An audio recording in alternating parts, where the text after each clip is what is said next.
Dalawang bata ang patay sa Cardona sa lalawigan ng Rizal matapos silang mabagsakan ng pader ng isang lumang bahay. Sugatan naman ang isa nilang kalaro. Si Cara David Nakalerto, 24. Sabi ng bata.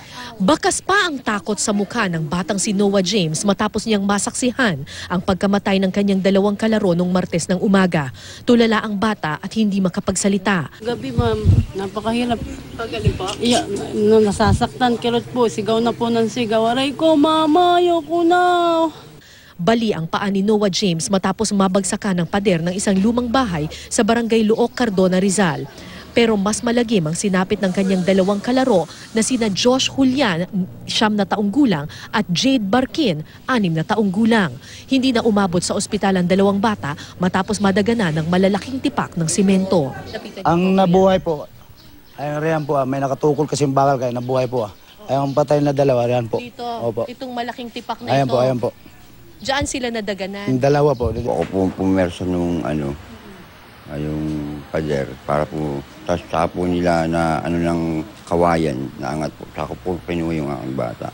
Nakita niyo po si Josh? Opo. Ay para pong hindi na po humihinga.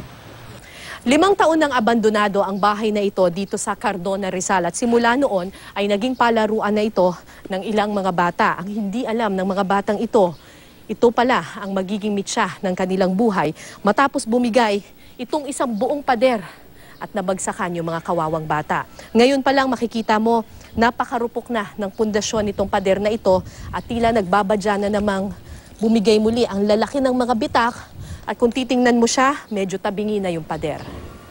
Dahil di matukoy ng pamilya ng mga biktima kung sino ang may-ari ng lumang bahay na pinangyarihan ng aksidente, wala silang mapanagot sa pangyayari. Napakabait po ang bata, masunurin. Napakabait po ng batang. Hindi rin daw matukoy ng mga opisyal ng barangay kung sino nga ba ang may-ari ng naturang bahay dahil matagal na itong abandonado. Naglagay na lang ang barangay ng mga babala sa paligid ng lumang bahay. Umaasa naman ang pamilya ng mga biktima na matutulungan sila ng lokal na pamahalaan para sa burol ng mga bata. Cara David Nakatutok, 24 Oras.